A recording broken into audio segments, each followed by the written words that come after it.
மயிலாடுதுறையில் 2 மணி நேரத்திற்கு மேலாக கனமழை பெய்து வருகிறது.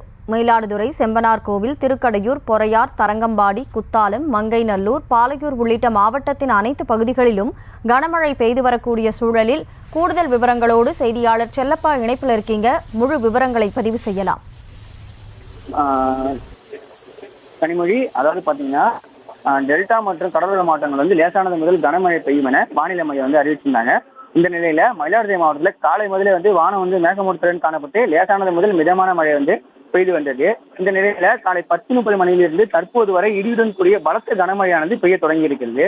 இந்த மழை பாத்தீங்கன்னா மயிலாடுதுறை, தருமபுரம், வண்ணமந்தல், குத்தாலம், மூவலூர், மங்கநல்லூர், பெரம்பூர், திருக்கடையூர், பொறையார், பாலையூர், தரங்கம்பாடி உள்ளிட்ட மாவட்டத்தில் அனைத்து பகுதிகளிலுமே சுமார் 2 மணி நேரத்துக்கு மேலாக கனமழையானது பெய்து வருகிறது. அதாவது பாத்தீங்கன்னா மயிலாடுதுறை மாவட்டத்தில் 12:30 மணி நிலவரப்படி, அதாவது கடந்த 2 மணி நேரத்திற்கு மேலாக மயிலாடுதுறையில் 42 மில்லிமீட்டரும், மணல்மேட்டில் 2 மில்லிமீட்டரும், சீர்காழியில் 3.60 மில்லிமீட்டர், கொள்ளிடத்தில் 5 மில்லிமீட்டர், தரங்கம்பாடியில் 13 மில்லிமீட்டரும், மாவட்டத்தில் அதிகப்படியாக செம்மனார் கோயிலில் மட்டுமே 65.80 மில்லிமீட்டர் மழையானது பதிவாகியுள்ளது. சராசரியாக மாவட்டத்தில் 21 மில்லிமீட்டர் மழை பதிவாகி இருக்கிறது.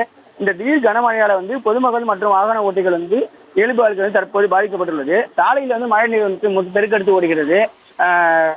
இந்நிலையில பல்வேறு இடங்களுக்கு மழை தொடர்ந்து பெய்வதால் மிகவும் சிரமப்பட்டு வராங்க. கனிமொழி, விவரங்களுக்கு நன்றி செல்லப்பா.